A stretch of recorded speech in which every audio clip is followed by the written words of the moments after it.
a Arturo Santa Cruz Díaz Santana. Él es director del Centro de Estudios sobre América del Norte del Centro Universitario de Ciencias Sociales y Humanidades. ¿Qué tal, doctor? ¿Cómo está?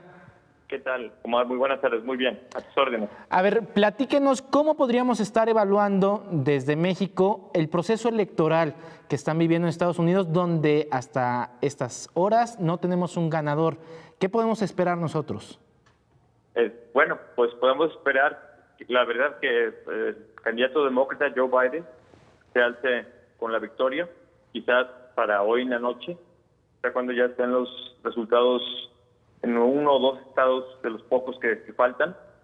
Entonces, uno de ellos, sí, parece que Pensilvania va a declarar los resultados, y con esos 20 votos electorales de Pensilvania se haría de la victoria el candidato demócrata. Entonces, eso podemos esperar nosotros, como cualquier persona, no solo de Estados Unidos, sino de todo el mundo que ponga atención, que tener un ganador hoy en la noche.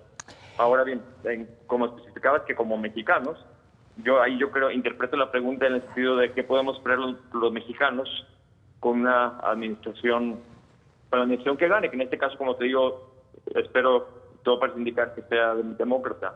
Y yo creo que lo que podemos esperar ahí son, en general, buenas noticias.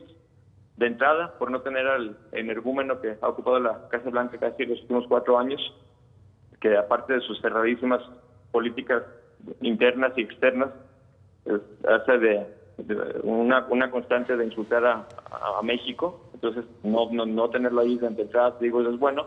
Pero digamos, ya más sustantivamente, también son buenas noticias tener a un presidente demócrata, Biden en particular, porque lo que se espera con él, aparte de más profesionalismo en el manejo tanto de la política interna como externa, de la diplomacia en particular, y conoce México, es también que la economía estadounidense crezca más de lo que pudiera crecer en otra administración Trump. Y dado que es la economía estadounidense la que parece estarnos jalando ahorita en esta crisis económica que vivimos, pues eso es bueno para México. En caso de que se concrete el triunfo de Joe Biden, quisiera preguntarle, desde su punto de vista como especialista en política de Estados Unidos, ¿cuáles son las urgencias que tiene que atender el próximo presidente, sea quien sea? ¿Las urgencias con respecto a la relación con México, te refieres? No, desde como país, ¿qué urgencia tiene que atender primero Estados Unidos? Bueno, pues, en primer lugar, la crisis de salud por la pandemia, ¿sí?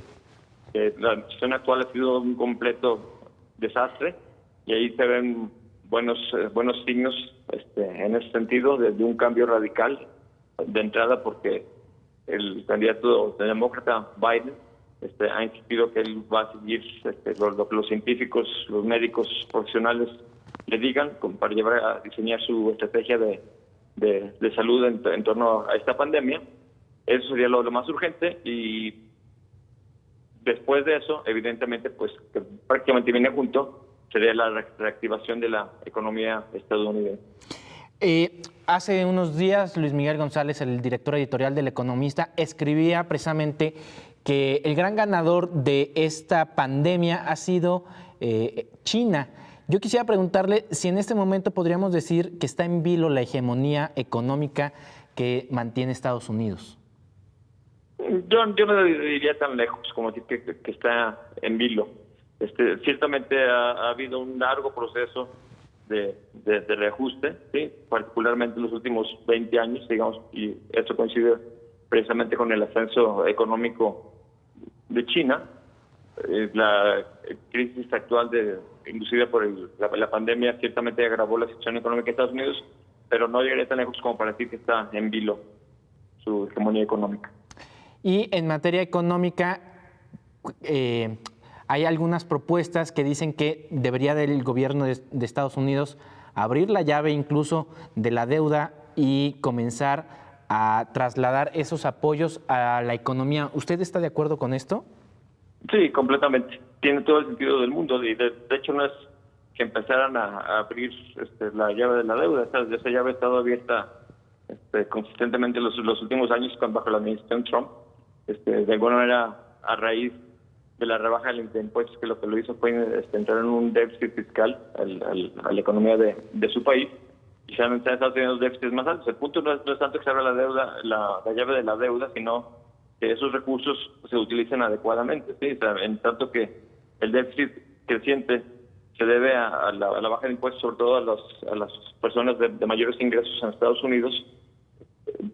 Si se usa los recursos de una potencial deuda para construir infraestructura, para mejores servicios de salud, por ejemplo, con el plan que tiene el candidato todavía Biden con respecto a una reforma, un paso más allá todavía del Obamacare, y que eso implicaría ciertamente recursos a mejorar y destinar más recursos al sistema educativo. O sea, ese tipo de deuda tiene todo el sentido del mundo, máxime cuando las tasas de interés, es decir, el costo que pagaría el gobierno estadounidense por incurrir en deuda nueva es prácticamente nulo. Sí, las tasas de interés son negativas o lo mucho cero en términos reales.